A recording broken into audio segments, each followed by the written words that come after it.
Bring the Happy is a project about happiness. Memory number 406. June the 5th, 1952. I came out of the station and I saw the statue of the Black Prince, and I knew I would never have to fight again, and I was so happy. 9 out of 10. 5 years ago, we set out to map the happiness of the city of Leeds where we live and its surrounding areas. Memory 4544. ფესტივალის ფარგლებში უჩვეულო ფორმით გამოირჩეოდა ბრიტანული კომპანიის სპექტაკლი მოიტანე ბედნიერება. იგი უფრო წარმოდგენა პერფორმანსი იყო, რომლის მიზანია აღბეჭდოს რეალურ ცხოვრებაში მიმდინარე ბედნიერი წუთები და სასიამოვნო მოგონებები და ისინი ბედნიერების რუკაზე განათავსოს.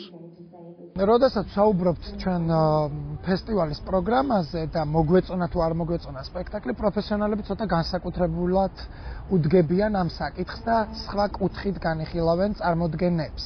წარმოდგენა მე შემთხვევით არ მიხსენებია და ეს იყო ზუსტად წარმოდგენა და არა სპექტაკლი ბრიტანეთიდან, ეს ბრიტანული ჯგუფი, უხილავი ჯგუფი, რომლებმაც წარმოადგინა სპექტაკლი პერფორმანსი მოიტანე ბედნიერება, რომელიც თამაშდებოდა ალტერნატიულ სივრცეში, მართალია მოძრაობის თეატრის სივრცე ძალიან კარგად მოერგო მას, მაგრამ რაღაცა ივენთის წვეულების შთაბეჭდილებას ტოვებდა ის გარემო, რომელიც შეიქმნა და ბუნებრივია მაყურებელიც იქცეოდა განსაკუთრებულად. თვითონ ის გარემო და სპექტაკლის ფორმას თავაზობდა მაყურებელს თავისუფალი მოქცევის წესს და ჩვენ არ ვიქცეოდით ისე როგორც თეატრში, არამედ როგორც წვეულებაზე, ისე ვიქცეოდით ერთმანეთს ველაპარაკებოდით სპექტაკლის მიმდინარეობის წარმოდგენის მიმდინარეობის დროს და ეს ფორმაც უნდა გვენახა ალბათ ჩვენ. თვითონ ფესტივალის ორგანიზატორებიც და ჩვენაც განსაკუთრებით უსვამდით ხაზს იმას, რომ ეს სპექტაკლი შეუცვლიდა მაყურებელს წარმოდგენას თეატრის შესახებ.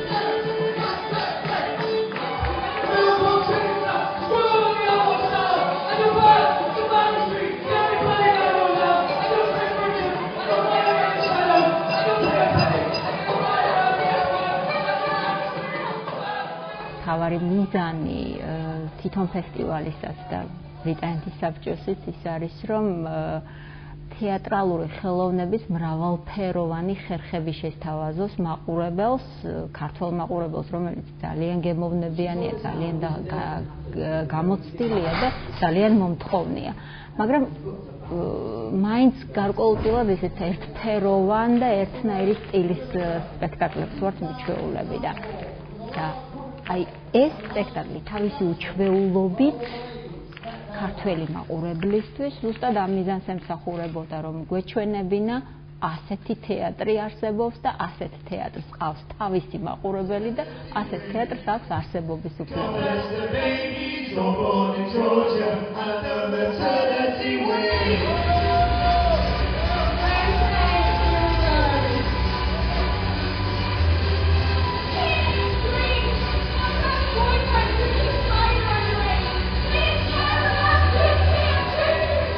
როცა მინახავს ინგლისურ გარემოში ასეთი სპექტაკლები, მაყურებელი უფრო მომზადებულია, შეჩვეულია, შეიძლება ითქვას და განწყობილია, რომ ჩაერთოს.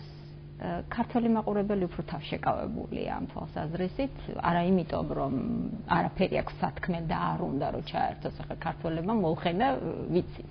უბრალოდ მათთვის ეს უჩვეულოდა, როგორც შენ, მეც მინდა გითხრა მიუხედავად იმისა, რომ უფრო ვიყავი განწყობილი ამისთვის, მაინც არ აღმოჩნდით მზად აი ასეთი ჩართულობისთვის, თუნდაც ის რომ გასულიყავი და გიცეკვა მასთან ერთად, თუნდაც ის რომ რაღაც მაშღალებია, აგენტოგე, ანუ მათთან ერთად კარგად გაგეტარებინა დრო.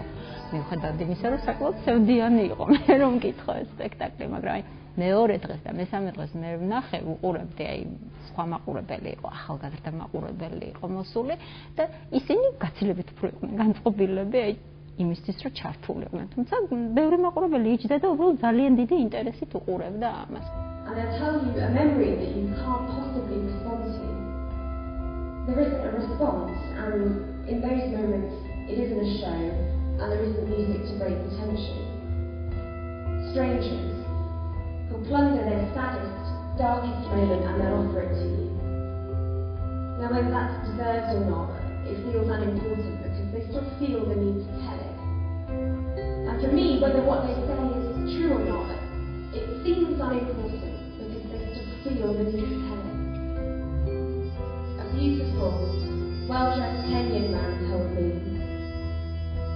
I have been happy, but for me now, I'm only in the dark. Or another guy who wouldn't even come up to the map and told me, yeah, I was happy when my son Levi was born, but I've not seen him for 5 years. I lost custody of him when he was 4, and I'm fighting the courts now. ადამიანები ყვებოდნენ ბედნიერების ისტორიებს და მათ შორის იყო ქართული ისტორიები და დავრწმუნდი რომ ქართული ერი დღეს არ არის ბედნიერი. ყველას აწუხებს რაღაც, ყველას რაღაცა ტყივა.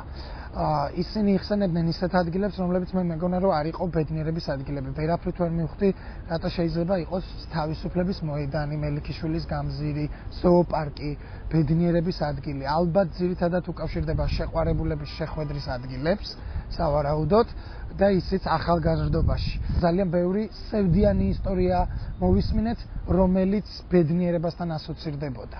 და ცოტა სევდა და ბედნიერება თითქოს ერთმანეთს გამორიცხავს, მაგრამ სევდა ალბათ ბედნიერება წარსულში. და ამ კუთხით იყო საინტერესო, რომ ჩვენი მოქალაქეების განწყობა შეგვესწავლა, დღევანდელი მდგომარეობა შეგვესწავლა, შინაგანი მდგომარეობა და ამ ხრივ იყო საინტერესო და ნუ რა თქმა უნდა უნიკალური ჯგუფი, რომელიც მუსიკალურ თანხლებას უწევდა ამ წარმოდგენას, მსახიობებს, ამ კუთხით ნამდვილად გაალამაზა ეს საღა. Or painfully intimate moments that puncture the rim from within. They show me their burnt heart, their missing hand. I'm sorry, I say. But there isn't a response. And in those moments, it isn't a show and there isn't music to break the tension. I've just become homeless and I need to find my birth certificate. And then they smile and they say to me, I'm sorry. Go on, tell me again, what's this all about? And I try to tell them.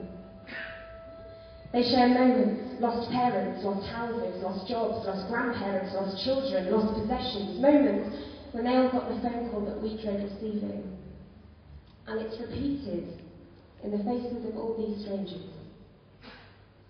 მოგეწონება, არ მოგეწონება, გემოვნების საკითხიც არის და მე ვიტყოდი რომ მაინც ასაკის საკითხიც არის, მაგრამ იყვნენ ადამიანები, რომლებმაც მითხრეს რომ თეატრი არ მიყვარსო და საერთოდ არ დავდივარ თეატრში, მაგრამ ჩემებმა მითხრესო, ვინც აქ მუშაობს, რომ ძალიან მაგარი სპექტაკლია და ეხლა მაინტერესებსო, როგორი იქნებოდა და მე სპეციალურად ვკითხე, რომ მითხარი მეთქი შენი აზრი მაინტერესებს, იმიტომ რომ ნუ პრინციპში შენის თანებისთვის ჩამოვიტანეთ ეს სპექტაკლი თქო და ძალიან კარგი იყო. აი ზუსტად ეს მინდო თეატრისგანო მეო. და ისე და ისე ხა ბათუმში რამოდენიმე ტრეინინგი ჩავატარეთ თუ გახსოვს, აი აუდიტორიასთან მუშაობის და აუდიტორიის მოზიდვის შესახებ და იქ ძალიან დიდი ადგილი ეთმობოდა ზუსტად მაყურებლის სეგმენტაციას, სხვადასხვა მაყურებლის ინტერესების გათვალისწინებით აუცილებლობას თუ ხელოვნების ორგანიზაციას და თეატრს სურს რომ მაყურებელი შეინარჩუნოს, იმიტომ რომ ის მაყურებელი რომელსაც ეს სპექტაკლი საკმაოდ მოზადებული იყო და უჩვეულო იყო, ის მაყურებელი გარკვეულ ასაკობრივ კატეგორიას ეკუთვნის, ძალიან დახვეწილი გემოვნება, ძალიან დიდი მოთხოვნები აქვს თეატრისთვის, მაგრამ ასევე არსებობს პოტენციური მაყურებელი, რომლებიც არიან ახალგაზრდები, რომლებსაც უკვე სხვა მოთხოვნები აქვთ, სხვა რიტმი აქვთ ცხოვრების და სხვა ინტერესები აქვთ და ის მაყურებელი არ უნდა დაგვრჩეს ყურადღების გარეშე. აი ის ადამიანი, რომელმაც მითხრა რომ თეატრი კი არ მიყვარს, მაგრამ აი ამ სპექტაკლის სანახავად, იმიტომ მოვედი რომ ვიღაცებმა მითხრეს, ჩემთვის იყო ძალიან მნიშვნელოვანი. It's gone now. I'm here with my best friends. They're gone now. Step one and I glide by me. Damn sure that you see. შექსპირი კიდევ უფრო შეიძლება რომ დაიდგას.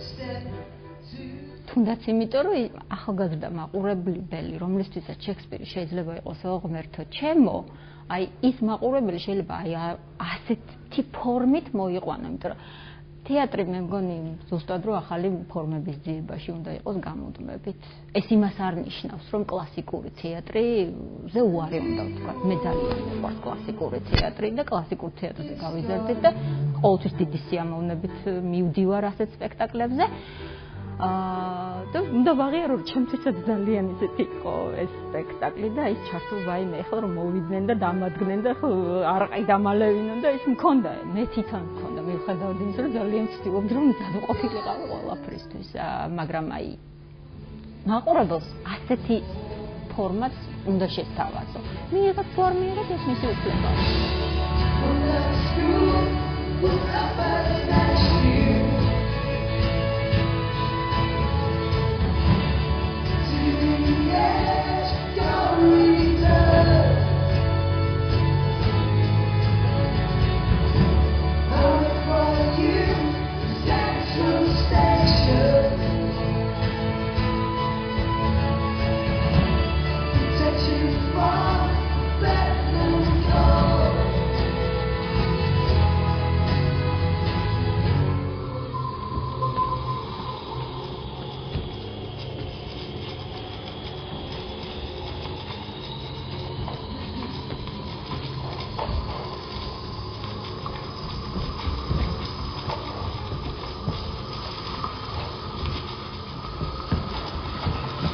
მებრძოლები თეატრალური და საცეკვაო წარმოდგენაა, რომელიც რეალურ ცხოვრებაში მომხდარ ამბებს ეფუძნება. სპექტაკლი აჩვენებს რა გავლენას ახდენს ომი ახალგაზრდა მამაკაცების ცხოვრებაზე და როგორ ხედავენ ამ ყველაფერს გერმანიიდან. სპექტაკლი მოგვითხრობს თუ როგორ ცხოვრობენ 80-იან წლებში დაბადებული მამაკაცები ირანსა და ისრაელში, როდესაც ომი სხვადასხვა ფორმით მიმდინარეობს მათ გარშემო. Flug Istanbul-Teheran. Das Flugzeug hebt ab. Der dicke Mann neben mir fängt an zu beten. Zu Allah, glaube ich. Dann schläft er ein. Wir sind im Lande am Flug. Er fängt an zu schwitzen und betet wieder. Ich frage ihn, ist alles okay? Aber er versteht mich nicht. Wir sitzen im Taxi auf dem Weg in die Innenstadt. Es ist dunkel. Ich kämpfe gegen Paranoia. Und im Radio läuft John Lennon. სპექტაკლი თანამებრძოლები, რომლებიც იყო ფიზიკური თეატრის, ცეკვის თეატრის და ვერბატიმზე დაფუძნებული თეატრალური წარმოდგენა, ძალიან საინტერესო სცენოგრაფიული გადაწყვეტით, სადაც სამ-სამი მსახიობი სხვადასხვა მხარეს თამაშობდნენ, ფორმა იყო არაჩვეულებრივი და ის თემატიკა, რომელიც ჩვენთვის ძალიან აქტუალურია განსაკუთრებით ქართველებისთვის. Have a cigarette. Get up early. 4 o'clock. 1 hour to get your bed done. Get ready. Get your shoes waxed. Wear your everything. Half an hour for breakfast. Physical training session. Running. სხვადასხვა ადამიანები, სხვადასხვა ომში მყოფი ადამიანები სხვადასხვა მხარეს დგანან და ეს კედელი მიუთითებს იმას, რომ სხვადასხვა ომზეა საუბარი, მაგრამ რეალურად რომ ომი ყველასთვის ომია, ეს ძალიან კარგად ჩანს, როდესაც ინგრევა ეს კედელი და შემდეგ სივრცე ხდება ერთიანი და მთლიანი, გაყოფილი. სიმბოლურად ეს მიუთითებს, რომ ეს საზღვრები უნდა გაიხსნას. აღარ უნდა არსებობდეს ომი. და როდესაც იხსნება სივრცე, ჩვენ გახსნის სივრცეში უფრო სხვა ადამიანებს ვხედავთ.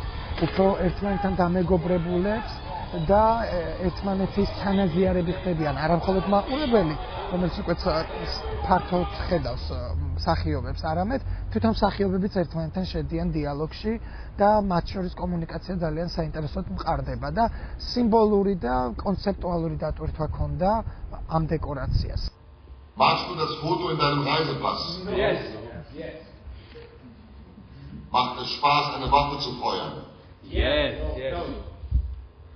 და ამ სპექტაკლმაც დაგვარწმუნა, რომ ომი ყველასთვის ომია, არ აქვს მნიშვნელობა რა ფორმით ერთვები შენ ამ ომში.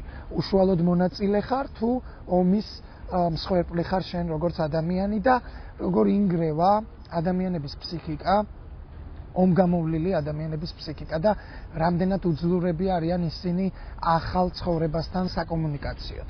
ამავდროულად ამ სპექტაკლმა გვასწავლა ის და გამოაჩინა ომის ნეგატიური მხარეები, რომლებზეც ჩვენ ქართველებს დღემდე არ გვიფიქრია. ანუ ფაქტიურად ჩვენ რომ ჩემმა თაობამ მაგალითად რომელმაც 4-ზე მეტი ომი გამოიარა. ჩვენ ვართ ომგამოვლილი თაობა და ჩვენ ვართ რაღაცა დაღდასმული თაობა.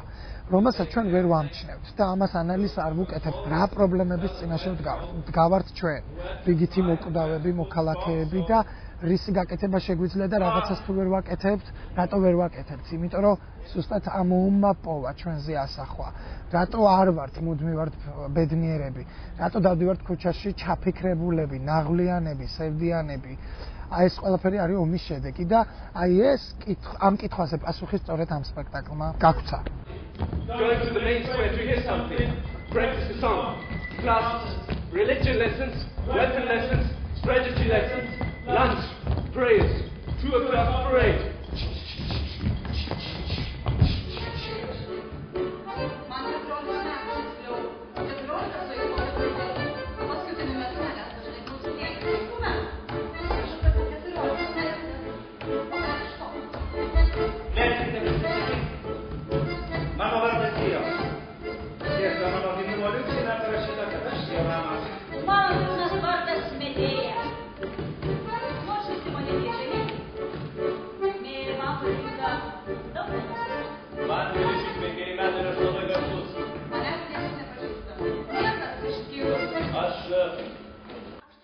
ფესტივალის საშუალებას გვაძლევს ვნახოთ ქართველი დრამატურგების უცხოური ინტერპრეტაციები. ასეთი სპექტაკლები ქართველი მაყურებლისათვის საინტერესოა იმით, თუ რა კუთხით შლიან პრობლემებს არაქართველი ხელოვანები. რამდენიმე წლის წინ ფრანგებმა ჩამოიტანეს ლაშა ბუღაძის ციცინუ ანუ პოლიტიკური პიესა. წელს კი შესაძლებლობა გვქონდა გვენახა თამარ ბართაიას სათამაშო პისტოლეტი, რომელიც ლიტვის კლაიპედის სასახლის თეატრმა წარმოადგინა. ეს პიესა საქართველოში არაერთხელ განხორციელდა. ყველა ერთმანეთისაგან განსხვავდებოდა დასმული აქცენტებით. რადიკალურად სხვა ინტერპრეტაცია შემოგთავაზეს ლიტველებმა. ჩვენ შეგვიძლია დავასკვნოთ, რომ თამარ ბართაიას პიესა იძლევა 1000 გვარი ინტერპრეტაციის შესაძლებლობას და ის რომ ქართველი დრამატურგის მიერ დასმული პრობლემა სცილდება პრობლემის თვალსაზრისით საქართველოს, ეს არის ძალიან კარგი. როდესაც დაინტერესდა ქართული პრობლემით უკვე სხვა. ესე იგი, ეს პრობლემა არის სხვისთვისაც საინტერესო. აქ მთავარი არის ადამიანებს შორის დამოკიდებულება, რაც არის ამ პიესაში. როგორ ურთიერთობენ ეს ადამიანები და ამ თეატრის მიზანიც სწორედ ის არის, რომ ადამიანის სულში ჩაიხედონ ღრმად. და აქ ორი ადამიანის სიყვარულზეა, რომლებიც ვერასდროს ვერ შეხვდნენ ერთმანეთს მთელი ცხოვრების მანძილზე და ყოველთვის უყვარდათ ერთმანეთი. და ამიტომ გაუცხოებული ევროპისთვის ევროკავშირში შემავალი ქვეყნებისთვის, სადაც ადამიანები თითქმის ცოცხლად აღარ კომუნიკაბელურობა დაკარგული აქვს და აღარ ურთიერთობენ ცოცხლად ერთმანეთთან, მათთვის ეს არის დეფიციტი და სწორედ ეს პრობლემა არის ამ პიესაში და შესაბამისად ამიტომ იყო საინტერესო ლიტველი რეჟისორისთვის ვფიქრობ ეს წარმოდგენა.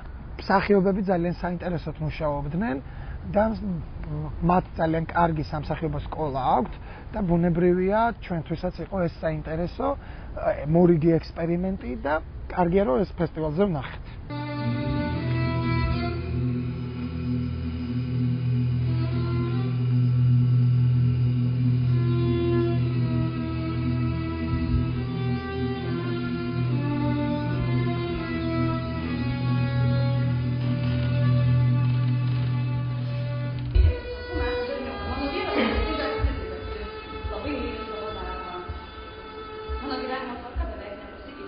Quando non si conosceva, ci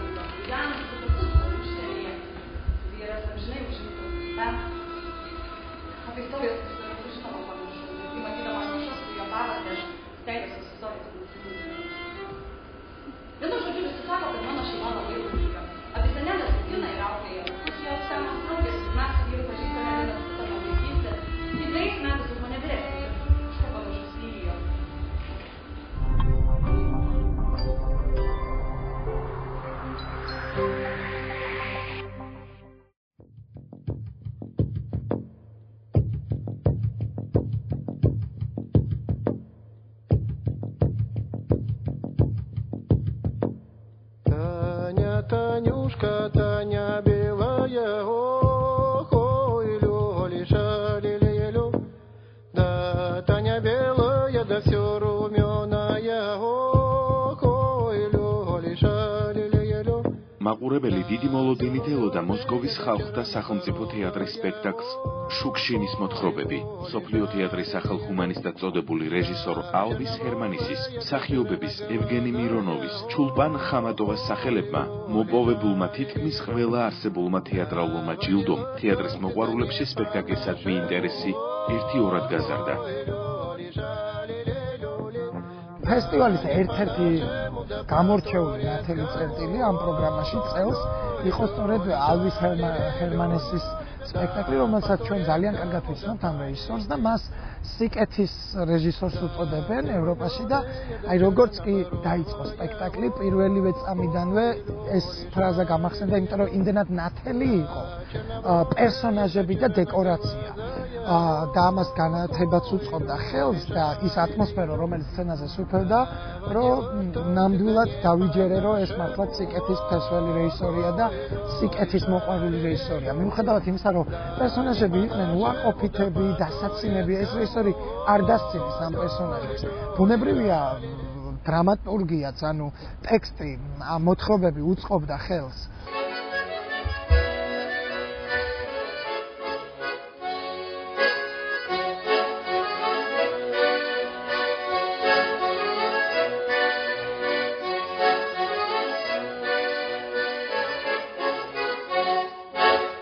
ალვის ჰერმანესი, რა თქმა უნდა, ევროპული რეჟისორია. შუქშინის მოთხრობები, მე ვფიქრობ, აიღო სწორედ იმ სპექტრით, რომ ეს მისი ევროპული, აი თანამედროვე აბსოლუტურად გარკვეულწილად მინიმალისტური სხვათაშორის რეჟისურა რუსული, აი ძალიან რუსული ტექსტისთვის მოერგო.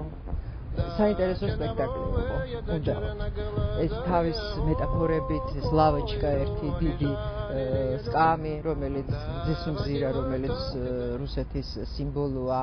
სპექტაკლში რაც ყველაზე მნიშვნელოვანი იყო, ჰუმანურობა, სიკეთე, ადამიანების მიმართ მიმტევებლობა და რო გვიყვარდეს ადამიანებს ერთმანეთი, ეს იყო მთავარი სათქმელი სპექტაკლის, რომელიც ძალიან კარგად მოვიდა მაყურებლამდე და რა თქმა უნდა მაღალი სამსახიობო ოსტატობა, საშემსრულებლო ხელოვნება, შეუდარებლად მაღალი, რომელიც გნუსხავდა და გვაჯადოებდა ჩვენ და განსაკუთრებულს თითქოს არაფერს არ აკეთებდნენ ეს მსახიობები, მაგრამ მათ ჰქონდათ ძალიან კარგი ინსტრუმენტები, გამომსახველობითი საშუალებების სახით, რომელიც გადმოსცემდნენ ამ პერსონაჟებს და აცოცხლებდნენ ამ პერსონაჟებს და ისინი უბრალოდ каргат ყვებოდნენ пέρсонажების ისტორიებს. Вы куда?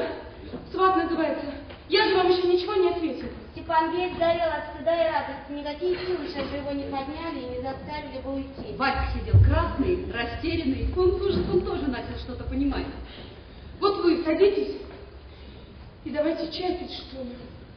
Может, мне лучше уйти? Вадька погибал. Погибал прямо и просто. Он даже не пытался спастись. Я думаю, что да.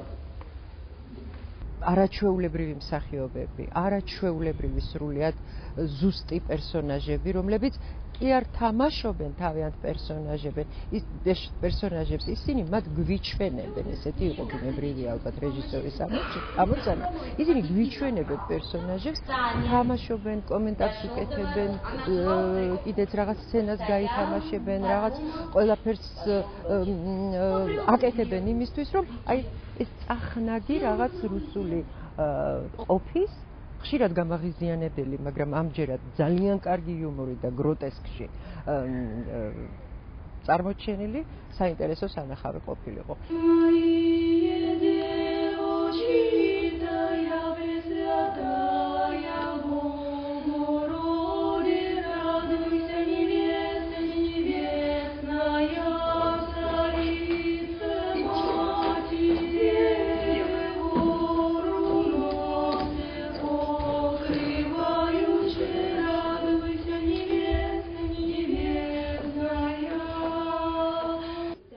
ხალხთა თეატრი და თავად ევგენი მირონოვი განსაკუთრებულ ყურადღებას აქცევს რეგიონალური თეატრების შენარჩუნებასა და განვითარებას.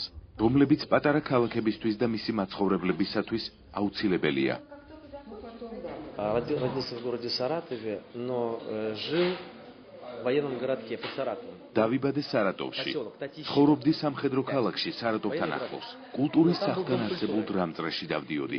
იქ ვნახე პირველად როგორ იხსნებოდა სცენის ფარდა და სანამ გაიხსნებოდა ვიგრძენი როგორ მიცემდა გული. ჩემთვის თეატრის სამყარო აღმოაჩინე. არ ვიცი, შეიძლება გამხდარიყავი მსახიობი, შეიძლება არც.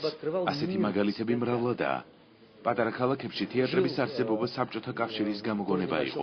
ზოგიერთი თეატრი ომის დროსაც კი შენდებოდა.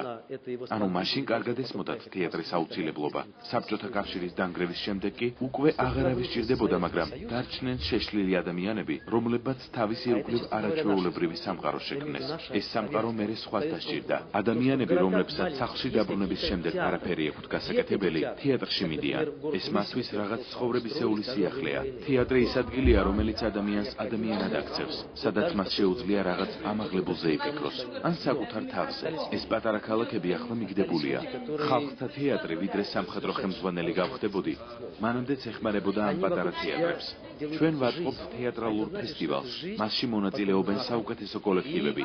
ყოველწლიურად ჟიური ირჩევს ფესტივალის გამარჯვებულებს, რომელთაც მოსკოვში ჩამოაქვთ სპექტაკლები. ეს მათთვის სტიმულია. მთელი წელი მუშაობენ. ჩვენ აქ ახალგაზრდა რეჟისორებს ვაგზავნით, რომ მათ სპექტაკლები დადგან და შეიძლება მერე ეს სპექტაკლი ფესტივალის მონაწილე გახდეს. ვაკეთებთ имас, რაც შეგვიძლია. ისინი ამბობენ, რომ ეს მათთვის დიდი მხარდაჭერაა და ძალიან მნიშვნელოვანია. დიდი იმედი მაქვს, რომ ეს ასეა. Как они говорят, что это очень большое для них дело, большая поддержка. Я очень в это надеюсь.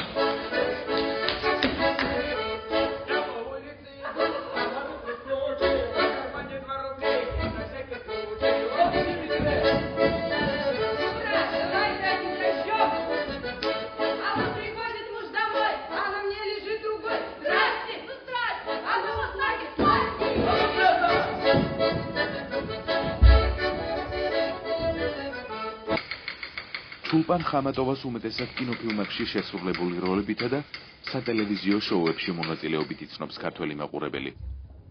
ფესტივალის ფარგლებში კი საშუალება მოგვეცათ ცოცხლად გვენახე იგი მარჯანიშვილის თეატრის სცენაზე.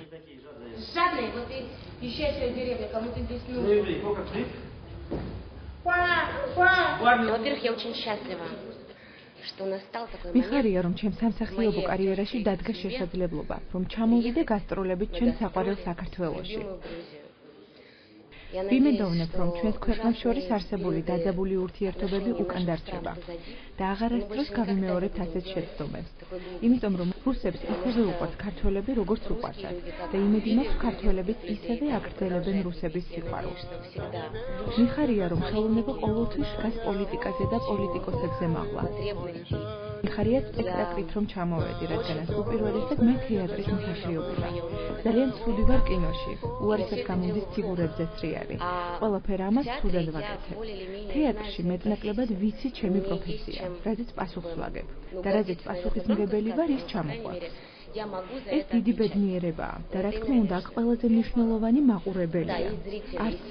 არც კინოს, არც ტელევიზიას ეს არ ახასიათებს. მაყურებელთა დარბაზთან უშუალო ურთიერთობის ბედნიერება.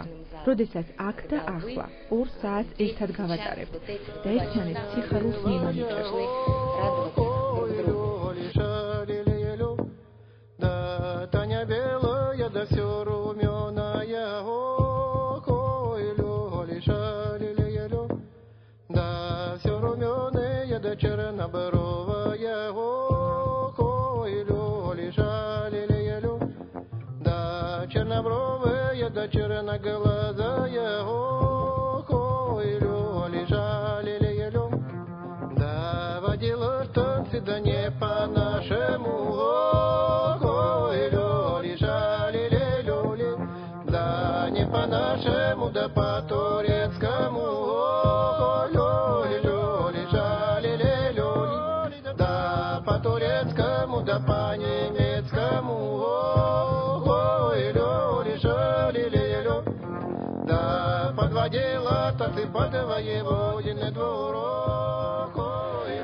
Деревня жила немая.